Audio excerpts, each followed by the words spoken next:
Hola, bienvenidos a un nuevo tutorial de FlexVM. Después del tutorial anterior en el que explicábamos la configuración básica de FlexVM, en este tutorial me gustaría enseñaros cómo comenzar a manejarlo y explicaros unos conceptos básicos de la herramienta para que comprendáis un poco cómo se gestionan los recursos de la infraestructura. Para poder enseñarlos, como veis, ya tengo aquí instalado el cliente FlexVM 216, lo tengo en local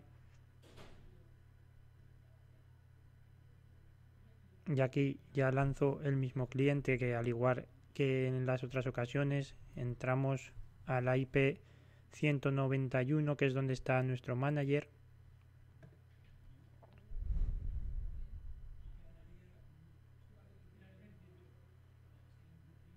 Entonces, una vez aquí, como recordaréis del anterior vídeo, habíamos visto cómo habíamos registrado un host o máquina física que era una FlexNUC, que en nuestro caso se trataba de una máquina con 4 cores físicos y 15 GB de RAM disponibles para usar la virtualización. Entonces, como bien os he dicho antes, la parte más importante para virtualizar es el host, la máquina física sobre la que vamos a generar nuestras máquinas virtuales. Esta máquina física nos presenta una serie de cores o CPUs y un número de RAM. En este caso son 4 y 15. Estos van a ser los recursos que tenemos disponibles a la hora de generar nuestras máquinas virtuales. Entonces, gracias a la tecnología que se emplea ahora mismo en los servidores, nosotros podemos hacer que, aunque nuestra máquina física tenga 4 cores, nos presente algún core más utilizando la tecnología de hyperthreading. Entonces, para poder realizar esto, vamos a nuestro host con botón derecho, Modify, y aquí nos sale una ventana donde nosotros podemos modificar ciertas propiedades de nuestro host físico.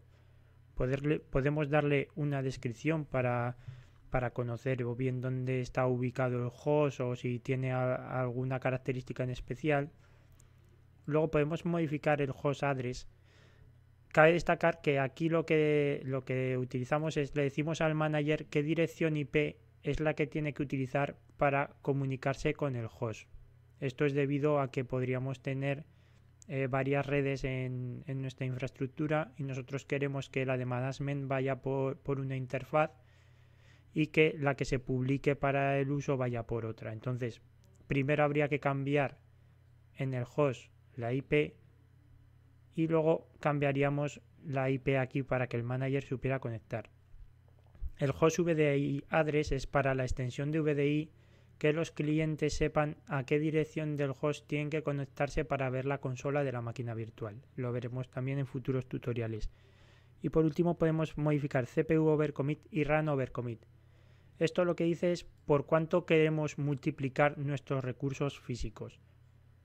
Os recomiendo que, si bien no tiene que haber mucho problema al hacer un overcommit de CPU por la tecnología de hyperthreading, el RAM overcommit hay que tener más cuidado con él, por eso está limitado como mucho a 2, ya que si empezamos a compartir demasiado RAM, nuestras máquinas van a intentar swapear a disco y va a ser un problema. Entonces vamos a dejarlo en 3 de CPU overcommit y 1 de RAM overcommit. Bien, una vez que está finish, podemos observar aquí que la máquina nos presenta que, aunque tiene 4 cores físicos, el total de cores virtuales son 12. Entonces, ahora realmente para nuestras máquinas virtuales lo que podemos utilizar son 12 CPUs y 15 GB de RAM. ¿Cómo vamos a manejar estos recursos? Bien, los recursos de las máquinas virtuales no se utilizan directamente sobre un host, sí que no, que FlexVM incluye el concepto de pool. Como vemos aquí, veis que tenemos pools. Entonces, ¿qué es un pool? Un pool es un ente virtual, vamos a llamarlo test, que lo que hace es reservar recursos de los hosts que hemos definido. Como veis aquí, como solo hay un host, definimos FlexNUC y ahora definimos cuántos recursos vamos a darle a este pool, cuánta CPU y cuánta RAM queremos que este pool tenga disponible para las máquinas virtuales. Esto es así para poder definir varios pools y poder gestionar los recursos que le damos, por ejemplo, a cada uno de los departamentos de nuestra empresa.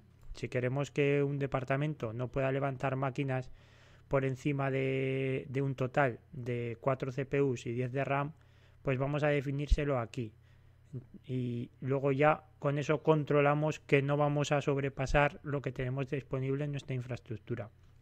A la hora de reservar, esto es un poco novedoso, lo que utilizamos son bloques de reserva. ¿Cómo funcionan estos bloques de reserva?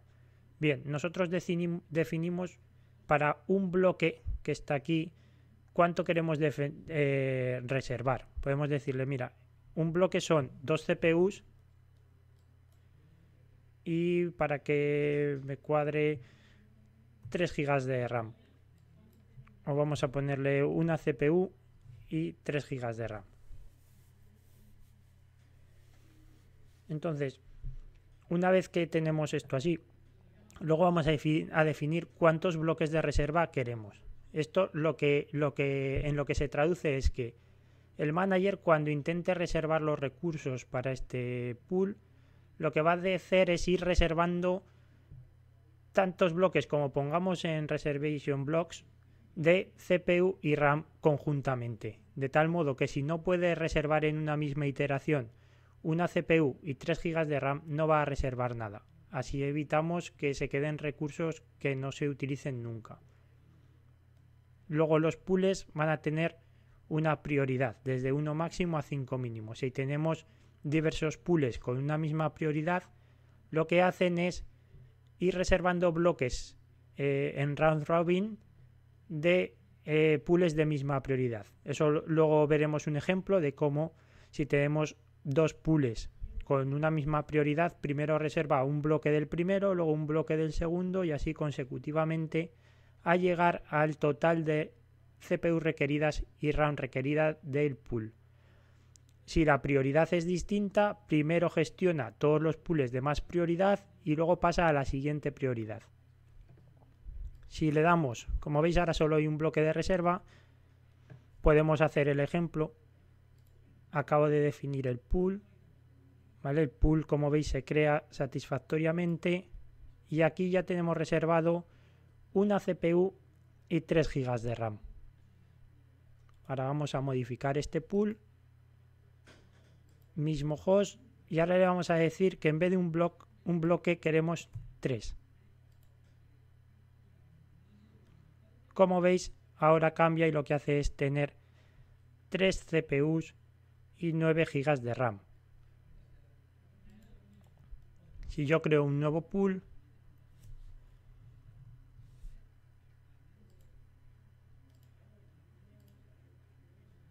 y le doy igualmente 1 y 3, la misma prioridad, otros 3 bloques de reserva, vemos que se crea, pero sale un símbolo de warning.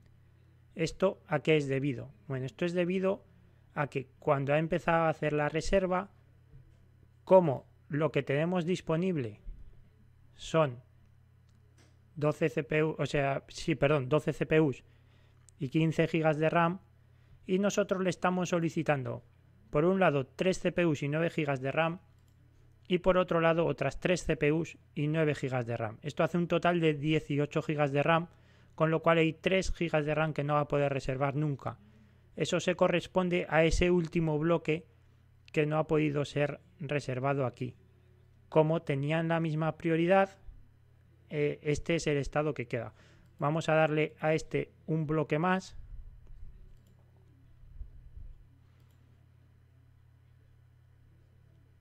De acuerdo, estamos sobrepasando los recursos disponibles y lo que hacen los pools es reservar hasta el máximo posible.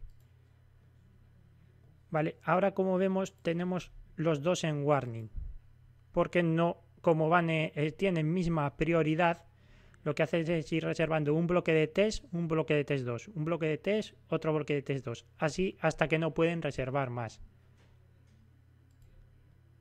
Si ahora le modificamos la prioridad a test2, le damos prioridad 2, finalizamos y hacemos un rebalanceo de recursos,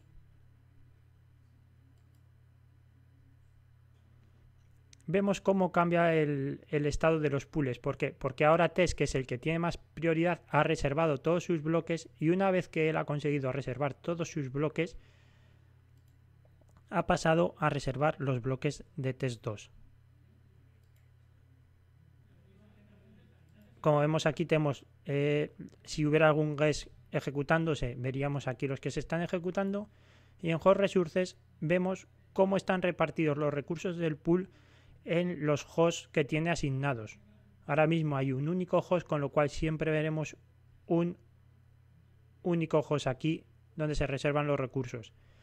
Si hubiera más hosts, como veremos cuando hagamos los tutoriales de FlexVM Enterprise, veríamos cómo los recursos, igual que los bloques se van reservando alternativamente entre los pools, dentro de un pool también esos bloques se van distribuyendo dentro de cada uno de los hosts. De igual manera pasando en round robin. Entonces, la situación final va a ser que nosotros tenemos aquí en test 4 CPUs disponibles para utilizar y 12 GB de RAM, y que en test 2 tenemos una única CPU y 3 GB de RAM, y que lo demás no está presente. El host, como vemos, tiene toda la RAM reservada, y sin embargo todavía tendría CPUs que podría utilizar. ¿Por qué estas CPUs? Porque si veis, test 2 tiene CPUs que no han sido reservadas, y tú dices, si el host tiene una cantidad de CPUs sin reservar, ¿por qué no la reserva test 2? Bueno, pues como os he comentado antes, test 2 no la reserva porque dice, aunque yo puedo reservar CPU, no puedo reservar más RAM de ese host. Entonces no tiene sentido que yo reserve CPU y me quede para mi CPU, que podría estar utilizando otra de mis máquinas. Si test 2 hubiera reservado CPU, lo que nos hubiéramos encontrado es que test 2 hubiera reservado más CPU, y test no habría podido reservar a lo mejor toda su CPU. ¿Vale? Esto es una característica de FlexVM, el trabajo con los pools, y esto permite que cuando la infraestructura tiene más de un host, tiene 2, 3, 4 nodos, hace que los recursos se repartan equitativamente entre los hosts, de tal manera que si uno de ellos cae, las máquinas virtuales que están corriendo puedan migrarse a otros hosts y seguir dando servicio. Entonces, espero que os haya quedado claro, que me haya explicado correctamente en lo que es el manejo de los recursos de FlexVM, y ya en siguientes pasos vamos a ver cómo levantar esas máquinas virtuales. Unos pasos más nos quedan para llegar a levantar nuestra primera máquina virtual con FlexVM. De momento, como veis, estos pools los puedo deshabilitar y los puedo borrar. Simplemente son recursos reservados en el host para decirle, estos recursos son míos y van a ser utilizados solo por las máquinas que yo asigne a este pool, guárdalos para que se puedan levantar. Nos vemos en próximos vídeos.